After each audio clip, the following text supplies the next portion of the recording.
High above the quiet valley, where golden grasses swayed and tall pines watched over the hills, there lived a mighty eagle named Aurion. He was known far and wide as the master of the wind.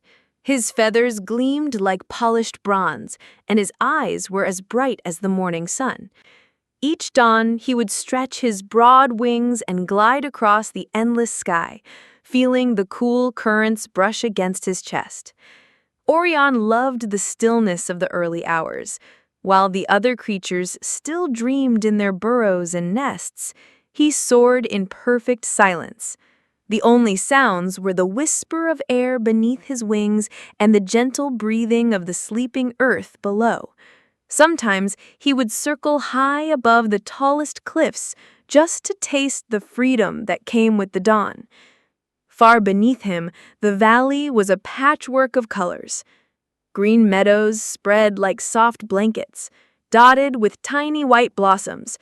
The river, clear as glass, wound its way between mossy banks. It carried stories from the mountains, stories that the eagle could almost hear when he listened closely. He liked to imagine that each ripple was a word, and every swirl a secret. One morning, as the first rays of sunlight crept across the horizon, Aurion perched on an ancient pine. Its rough branches had held him many times before. He liked this tree, for it stood alone on a rocky rise and reached taller than any other. From there, he could watch the world awaken. He could see the deer stepping carefully into the meadow, their breaths like little clouds. He could hear the hush of the river and the faint rustle of a field mouse searching for breakfast. A soft breeze lifted the ends of his feathers. He closed his eyes and let the wind play with him. In that moment, he felt he was not a creature of flesh and bone, but a part of the air itself. His heart beat slowly, in time with the steady rhythm of the earth. But even as the morning light grew stronger, a shape gathered far to the west. At first, it looked like a thin veil drifting above the mountains. As the minutes passed, the shape grew heavier and darker. Shadows spilled across the peaks and stretched toward the valley like long fingers.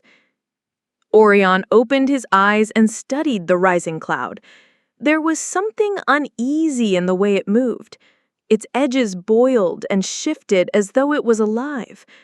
The sky around it remained clear, bright as polished silver, yet the cloud crept closer, swallowing the light wherever it passed. Below, a family of rabbits paused beside a cluster of stones. Their ears twitched as they turned their gaze upward. Birds fell silent in the trees. Even the river seemed to hush, as if the water itself was waiting. Aurion tilted his head and felt a slow, cool shiver slide down his spine. He had seen many storms in his years. He had flown above rains so fierce that the world vanished beneath a curtain of silver. He had danced on winds so wild that the trees bent to the ground. But he had never seen a cloud that moved with such quiet purpose, nor one that seemed to watch him in return. The great eagle stretched his wings and lifted into the air. As he rose, the wind gathered around him, whispering secrets in a language he had learned as a fledgling. He followed the currents higher and higher until the valley became a quilt of green and gold below him. From this height, he could see more of the cloud. It was darker at its heart, where a churning darkness pulsed and shifted. Around the edges, pale wisps trailed like wandering spirits. The shape was growing faster than any ordinary storm. It moved with an intent that made Aurion's heart thump with caution. He turned in a slow circle, testing the air. The winds did not carry the sharp scent of rain. They were dry, almost brittle, and laced with something he could not name. It felt like the ache before a wound, or the silence before a cry. Below, the valley waited. Deer lifted their delicate heads. Foxes crept from their dens and blinked at the sky. Even the smallest insects seemed to pause in their hidden chambers. The world was holding its breath. Aurion's keen eyes narrowed. He felt a spark of unease flicker in his chest. Though he had always believed himself stronger than any storm, something about this cloud was different. It did not roar or flash. It simply drifted, sure of its path, and swallowed every brightness in its way. He knew he could fly from it. His wings were powerful, and the winds favored him. But a question rose quietly in his mind. What if this was no ordinary storm? What if it had come for a purpose none of them yet understood? A swallow darted past, its small body trembling. He watched it vanish into the trees. He turned again toward the cloud, studying its rolling depths. For the first time in many seasons, he felt truly small. But deep within him, something stirred. It was the memory of his earliest flights, when he had faced the storms of youth with an open heart. It was the voice of his old teacher, the elder eagle, who had taught him that courage did not mean the absence of fear, but the decision to meet it. The cloud inched closer. A thin, cold wind blew across his feathers. He felt the weight of many eyes below, all wondering what the great eagle would do. He drew a slow breath, tasting the strangeness in the air. The world had given him strong wings and a sharp mind. He would not waste either. With a quiet cry, Aurion rose higher, determined to see this storm for himself. Whether it was an ordinary tempest or something more, he would not turn away. Far below, the valley waited. The grasses bent under the first cold gusts. In the trees, birds pressed close together. And in the sky, the eagle flew alone, the storm gathering all around him. His heart beat faster, not only with fear, but with the flicker of hope. Whatever came, he would face it. The dawn had given him strength. The winds had taught him patience, and the silent valley reminded him that every shadow could be understood if one dared to look closely enough. Aurion climbed higher until the cold air bit at his wingtips. The valley fell away beneath him, hidden behind a spreading curtain of gray. For a moment, he wondered whether he should turn back to the safety of his ancient pine. Yet as he hovered in the silent heights, he felt the pull of something larger than fear. The cloud had grown immense. It was no longer merely a shape on the horizon. It stretched across the sky, covering the sun and swallowing every glimmer of blue. Within its depths, a restless darkness stirred, as if the storm carried a secret no creature had ever known. A sudden wind struck his chest, sharp and cold as winter's breath. He beat his wings hard, steadying himself against the force. Below, the forest shivered. The tops of the trees swayed in uneasy unison. The river's surface rippled under the strange gusts. He heard a cry rising from the shadows. A hawk, smaller and swifter than himself, shot past with frantic wing beats. Its eyes were wide with alarm. Aurion watched it vanish into the veil of branches, and his heart tightened. He could turn aside and seek shelter.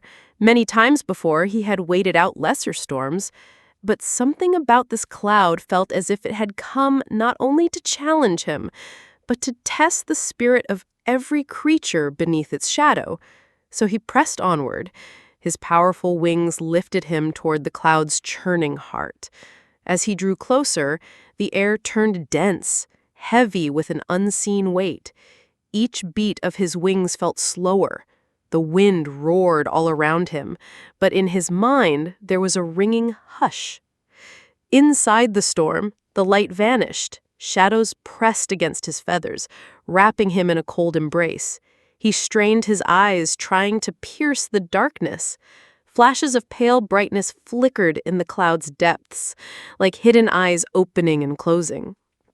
He thought he heard a low, rolling voice, as if the storm itself was whispering to him. It was not a voice he understood, but its tones filled him with an uneasy sorrow. He wondered if it was the voice of old mountains or the last breath of a dying star. Aurion felt a tremor in his heart. His wings slowed, and for a moment he hovered without rising. Doubt crept into his thoughts like cold rain. Perhaps this was folly. Perhaps no creature was meant to fly so deep into such darkness. But then, as he hung suspended, he felt a warmth flicker inside his chest. It was the memory of the valley bathed in morning light. It was the trust of the small creatures who watched him from below. It was the promise that every darkness held a lesson, if one was brave enough to listen. He drew a breath that tasted of iron and ice. With all his strength, he pushed deeper into the heart of the cloud. The darkness thickened until it felt like a living thing pressing against his wings. Yet in that crushing gloom, he glimpsed a strange, silent center. It was a hollow space, lit by a pale glow that shimmered like moonlight on old bones. In that circle of stillness, he hovered alone. The winds fell silent, the shadows held their breath. And in that perfect hush, Aurion felt the weight of countless unseen eyes. He understood then that the storm was no mindless force. It was a presence, vast and old, woven from the memories of sky and sea. Perhaps it had drifted across the world for ages, gathering sorrow and longing wherever it passed. For a heartbeat, he wondered if it had called to him, not to destroy, but to be seen. The glow brightened. In its pale light, he saw the swirling mists and felt a soft ache in his heart. This was a sadness he could not name, a loneliness so vast it could swallow everything. He folded his wings and closed his eyes. In that moment of stillness, he did not think of himself as master of the wind or king of the heights. He was simply a creature of feathers and fragile courage, facing something no talon could tear or no beak could pierce. Yet he did not flee. He opened his eyes again and spoke in a voice as steady as he could make it. "If you are more than a storm, then show me what you seek." The mists quivered, as if they had heard. A low hum began, soft and sorrowful, filling the hollow space. Aurion felt it vibrating in his bones. Images drifted through his mind, images of endless skies, of rain falling on lonely cliffs, of lightning striking the waves. He felt the storm's longing to belong, to be understood by any who dared meet its gaze. And in that moment, the fear inside him loosened its grip. He realized he had flown into this darkness not to prove his strength, but to learn what lay hidden within it. The glow began to fade.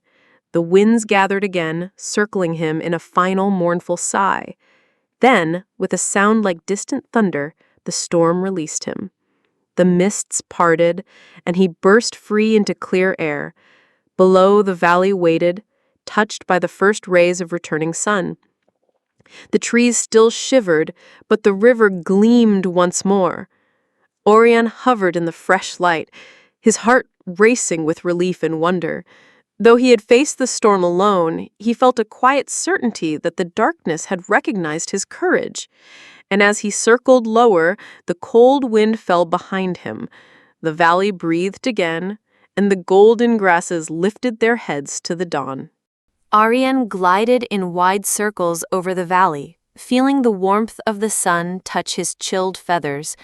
Each breath tasted sweeter than any he had known.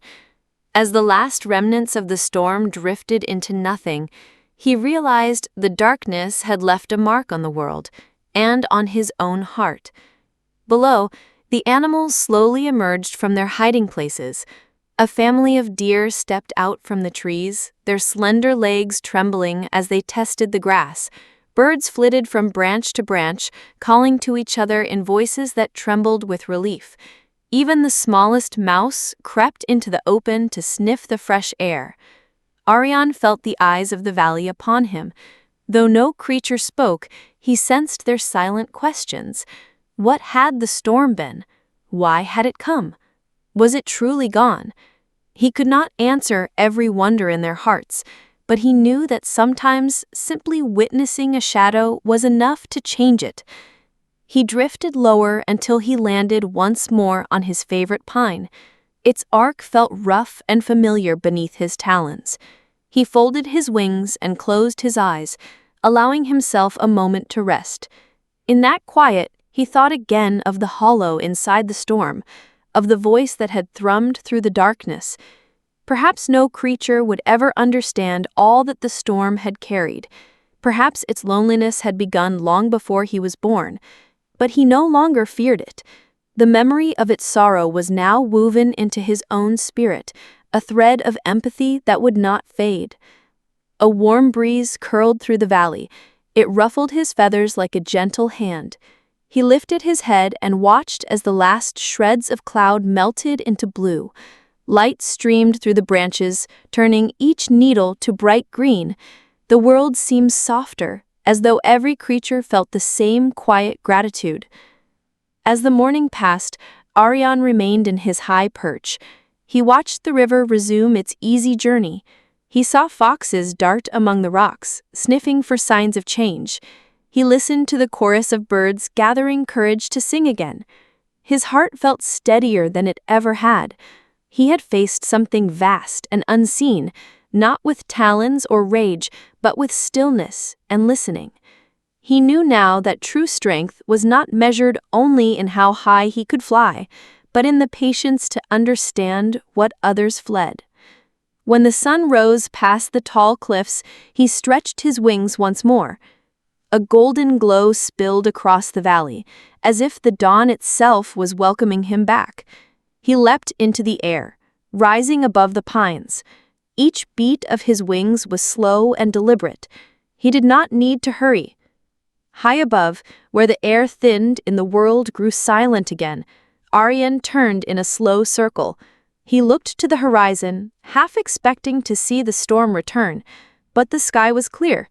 Only a few stray wisps remained, drifting like forgotten dreams.